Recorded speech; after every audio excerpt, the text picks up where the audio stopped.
Have you ever made a decision that felt absolutely right in the moment, only then to look back later and think, what was I even thinking?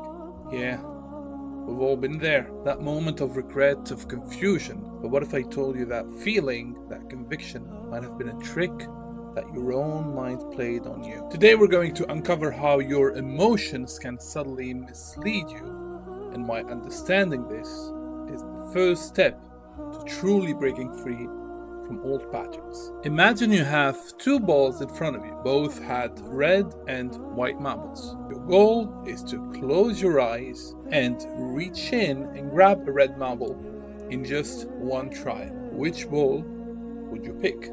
Most people confidently would pick the large ball. It just looks so much more promising, doesn't it? More marbles, more red ones.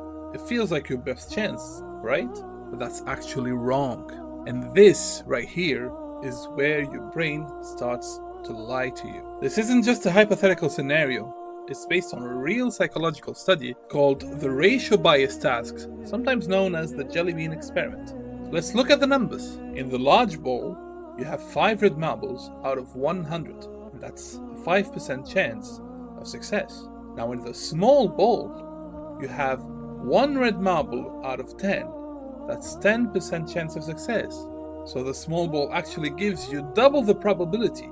But our brains don't naturally like ratios. They prefer absolute numbers. They see 5 red, and that feels bigger, more abundant, completely ignoring the 95 white marbles that make your chances worse. This is ratio bias, our tendency to prefer large numbers even when the underlying odds are worse. Because here's the crucial point about how your brain works. It doesn't calculate logically. It reacts. You saw more red balls. It felt like the safer choice. It felt smarter, but it wasn't. And that's lesson number 1.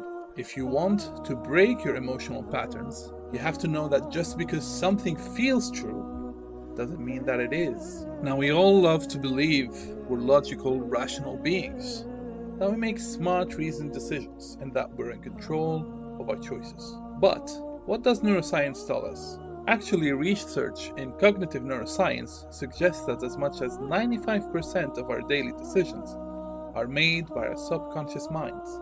That means that only a tiny fraction, about 5%, is truly conscious thought. Let that sink in. Your brain is making almost every choice in the background, on automatic, pulling from old memories, learned fears, emotional wiring, and biases. And all of this happens before you even consciously realize that you're choosing. And here's the fascinating part. Once that subconscious decision is made, your conscious mind steps in to justify it. You start saying things like, I just had a gut feeling, or it didn't feel right, or even, I don't know why, but I just chose that.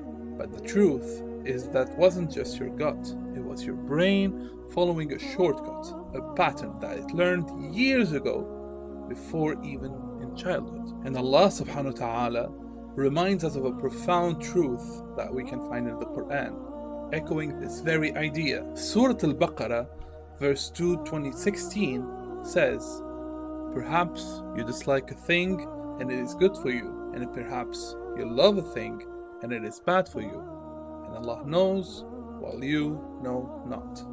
What a powerful reminder from Allah subhanahu wa ta'ala. We can feel an aversion, a strong dislike towards something that is ultimately good for us. Maybe it will heal us. And at the same time, we can feel a deep longing and a love for something that is actually destroying us. Your emotions are real. The feelings, they're authentic, but they're not always right. And recognizing this distinction is the very beginning of true emotional intelligence. So why does your brain do this? Why these shortcuts, these deceptions? It's simple. Your brain's first and foremost job is not your success. It's your survival. And to your ancient brain, survival fundamentally means 2 things: avoiding pain and staying in the familiar. That's it. The primal programming is why people stay in toxic relationships or environments for years. It's why we often self-sabotage just when we're on the verge of a breakthrough. And it's why we hesitate to take that leap, even when we logically know that it's what we need for our growth and healing. Because the unknown, even positive unknown, feels dangerous. Not because it's inherently dangerous, but because your brain has never been there before. Simple. So the moment you step towards something new growth, new healing, a significant change, your brain's alarm system goes off and it sends signals of fear and discomfort and doubt. It's not because something is wrong with you or your path. It's because your system is screaming, "This is unfamiliar, this is something we don't know, get back to safety." So what do we do with this revelation? Well, we stop blindly following every emotional signal like it's a GPS leading us to the truth, and we stop mistaking comfort for safety or familiarity for what's best. Instead, we learn to observe, pause, feel the emotion fully, and then ask, where is this feeling truly coming from? Is it wisdom or is it just fear in a clever disguise? And then, from a place of awareness, not reaction, we choose. That's emotional intelligence.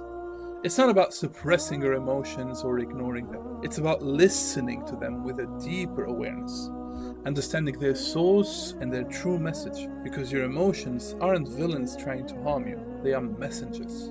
But you are the one who decides how to respond to their message. So to recap, what we've learned today is your emotionals feel true, but they're not always right. Your brain takes subconscious shortcuts, and that's how we often get stuck in old emotional cycles. But now you've seen through one of those common patterns. And once you see the pattern, once you're aware of it, you gain the power to break it. Now this was part 1 of Breaking the Pattern, a series that frees you from the emotional cycles you were raised in. If this resonated with you, please hit like and subscribe.